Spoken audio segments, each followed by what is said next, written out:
नमस्ते दोस्तों, आज मैं आप लोगों के साथ लिट्टी चोखा की रेसिपी शेयर करने जा रही हूँ। लेकिन ये लिट्टी चोखा बहुत ही यूनिक तरीके से मैं आप लोगों के साथ बनाने जा रही हूँ, जिसमें ना ही आपको गोईठे की ज़रूरत, ना ही कोयले की ज़रूरत है। बल्कि आप अपने घर के गैस चूल्हे पे ही बहुत ही आसानी से बना सकते हैं। और मैं चोखे की भी रेसिपी शेयर करने जा रही हूँ। तो यहाँ पर चोखे को भी मैंने बहुत ही यूनिक तरीके से बनाया है। तो एक बार आप फुल वीडियो वॉच करें बिना स्किप किए, और इस तरह से एक बार लिट्टी चोखा को बनाकर ज़रूर ट्राई करें। बहुत ही जल्द ही बनकर तैयार हो जाती है। और अगर वीडियो आपको अच्छी लगे तो चैनल को लाइक और सब्सक्राइब करना ना भूलें।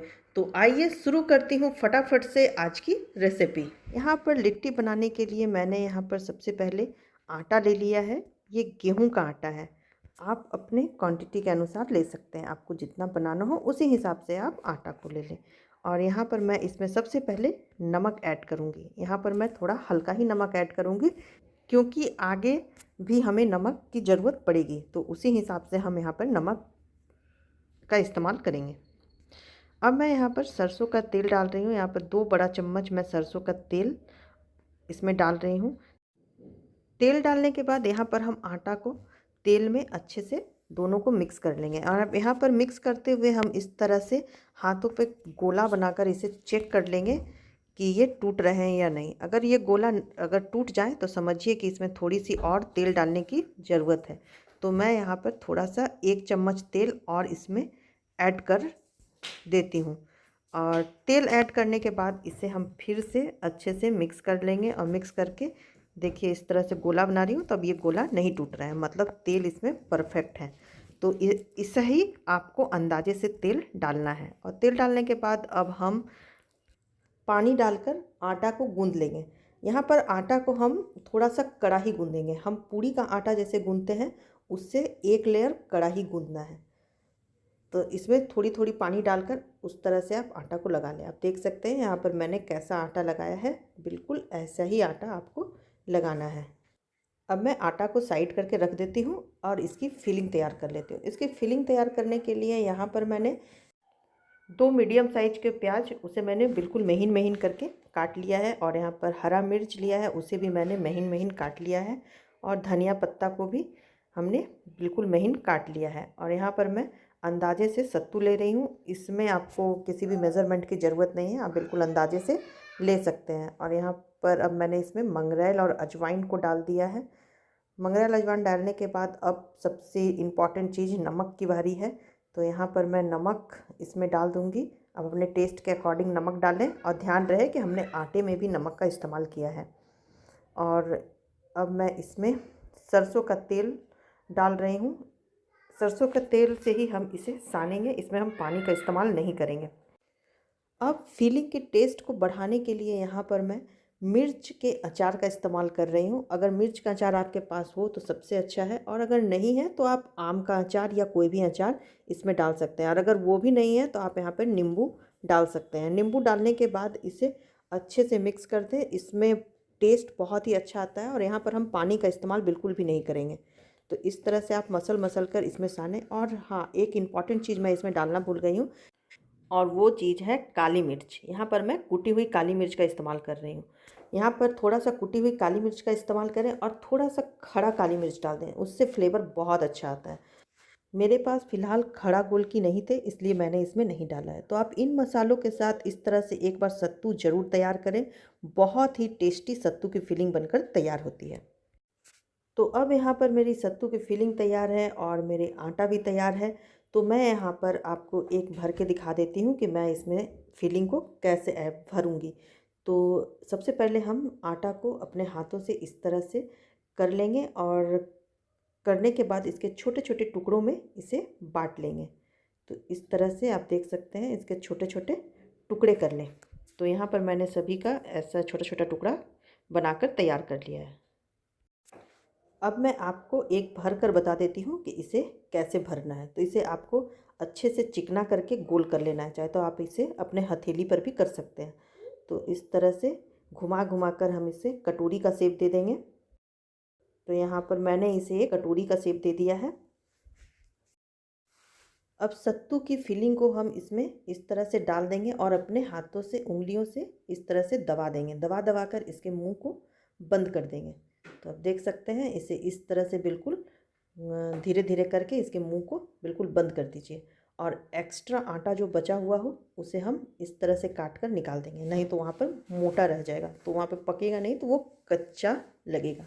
इसलिए उसे काट कर निकालते हैं और इस तरह से बिल्कुल भर कर तैयार कर लें। जब तक मैं इसे भर कर तैयार करती हूँ, आइए यहाँ पर चोखे की तैयारी कर लेती हूँ। यहाँ पर चोखा बनाने के लिए मैंने यहाँ पर एक बड़ा साइज का बैंगन ले लिया है और आलू, 4 से 5 आलू, 3 टमाटर और थोड़ा सा हरा मिर्च यहाँ पर मैंने ले लिया है। बैंगन को सबसे पहले मैं काट कर इसमें कीड़े चेक कर लूँगी कि बैंगन में कहीं कीड़े तो नहीं है, और इसे हमने धोकर अच्छे से साफ़ कर लिया है। अब मैं यहाँ पर अप्पे मेकर में ही चोखा तैयार करूँगी। तो यहाँ पर मैंने एक अप्पे मेकर लिया है और उसी में आलू, टमाटर, एक लहसुन और हरा मिर्च इसे डालकर इसे ढक कर कम से कम 15 से 20 मिनट के लिए छोड़ दें। ये धीरे धीरे आंच पे बहुत ही अच्छे से पककर तैयार हो जाती है। बिना झंझट के आप इसे आसानी से पका सकते हैं। बैंगन उसमें नहीं आ पा रहा था, इसलिए मैंने बैंगन को अलग से पका लिया है। करीबन 15 मिनट तक मैंने इसे ऐसे ही ढककर बिल्कुल धीमी आंच पर रखकर छोड़ दिया था। तो अब मैं इसे उठाकर चेक कर लेती हूँ ये पके हैं या नहीं। तो आप देख सकते हैं यहाँ पर आलू बिल्कुल पक चुके हैं। आलू, टमाटर सभी कुछ अच्छे से पक चुका है। बीच बीच में आप एक एक बार चेक कर लें, अगर ज़रूरत पड़े तो। थोड़ा सा उलट पुलट करने की ज़रूरत तो पड़ती ही है। और इसी में मैंने सभी चीज़ों को बहुत ही अच्छे से पका लिया है और इसका चोखा का स्वाद बहुत ही अच्छा, बहुत ही मीठा मीठा स्वाद आता है। तो इस तरह से एक बार आप चोखा को भी बनाकर ज़रूर ट्राई करें। इस यूनिक तरीके से आप बनाएंगे ना, तो लिट्टी चोखा बनाना बहुत ही आसान है। तो कोई भी इसे आसानी से बना सकता है बिना झंझट के। और यहाँ पर अब मैं टमाटर में से छिलकों को निकाल कर अलग कर लेती हूँ। तो इस तरह से सभी का छिलका, यहाँ पर लहसुन का भी छिलका निकाल कर एक एक कर सभी को अलग कर लें। तो यहाँ पर मैंने सभी के छिलके उतार कर इसे अच्छे से साफ़ कर लिया है और अब मैं यहाँ पर मैसर की सहायता से इसे मैश करूँगी, क्योंकि ये बहुत गर्म है, हाथ बहुत जल रहे हैं। तो मैं इसे मैसर से ही इस तरह से दबाकर इसे मसल देती हूँ। या फिर आप अगर हाथों से कर रही हैं तो इसे थोड़ा ठंडा होने दें, ठंडा होने के बाद ही आप करें। मैसर से हरा मिर्च को मैं मैश नहीं कर पा रही थी, इसीलिए मैंने इसे मूसर से कूट कूट कर मैश कर दिया है। तो जैसे भी आपकी मर्ज़ी आप इसे मैश कर दें। तो यहाँ पर मैश करने के बाद अब हम इसे अच्छे से मिक्स करेंगे। तो इस तरह से आप इसे बहुत ही अच्छे तरीके से मिक्स कर लें। मिक्स करने के बाद अब एक एक इंग्रेडिएंट्स इसमें ऐड करूँगी। तो यहाँ पर मैंने सबसे पहले बारीक बारीक धनिया पत्ता को काट लिया था, तो वो धनिया पत्ता मैंने इसमें डाल दिया है। थोड़ी सी हरी मिर्च आप अपने टेस्ट के अकॉर्डिंग डालें, और नमक भी आप अपने टेस्ट के अकॉर्डिंग डालें, जैसा नमक आपको रखना हो। और अब मैं इसमें तेल डालूँगी। ये तेल बहुत इम्पॉर्टेंट है, इससे ही टेस्ट इसका आता है। तो तेल मैं इसमें 2 चम्मच तेल डालने के बाद अब मैं इसे अच्छे से मिक्स कर दूंगी।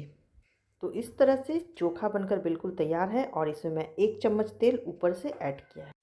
और यहाँ पर मैंने लिट्टियों को भरकर तैयार कर लिया है। अब इसके सिकने की बारी है। तो यहाँ पर मैंने एक अप्पे मेकर ले लिया है और अप्पे मेकर में मैंने लिट्टियों को इस तरह से रख दूँगी। ये इसमें मैंने ऑयल वगैरह कुछ भी नहीं लगाया है, बस ऐसे ही इसे सेकूँगी।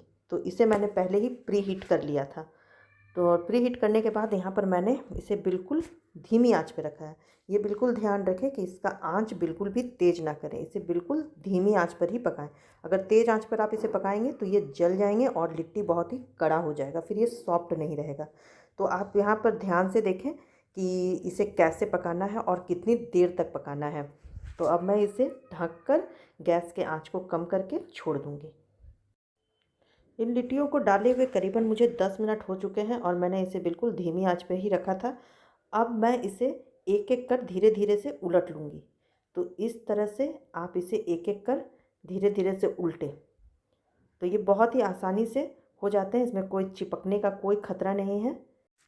तो इस तरह से उलट पुलट कर आप इन लिट्टियों को अच्छे से पका लें। उलट पुलट कर मैंने करीब इन लिट्टियों को 20 मिनट तक पकाया है और 20 मिनट तक पकाने के बाद अब हम इसे इस तरह के जब इसका कलर हो जाए तब हम इसे निकाल लेंगे, क्योंकि इससे ज़्यादा डार्क कलर हम नहीं करेंगे, क्योंकि इससे ज़्यादा अगर डार्क कलर हम करेंगे तो ये लिट्टियाँ काफ़ी सख्त हो जाएगी।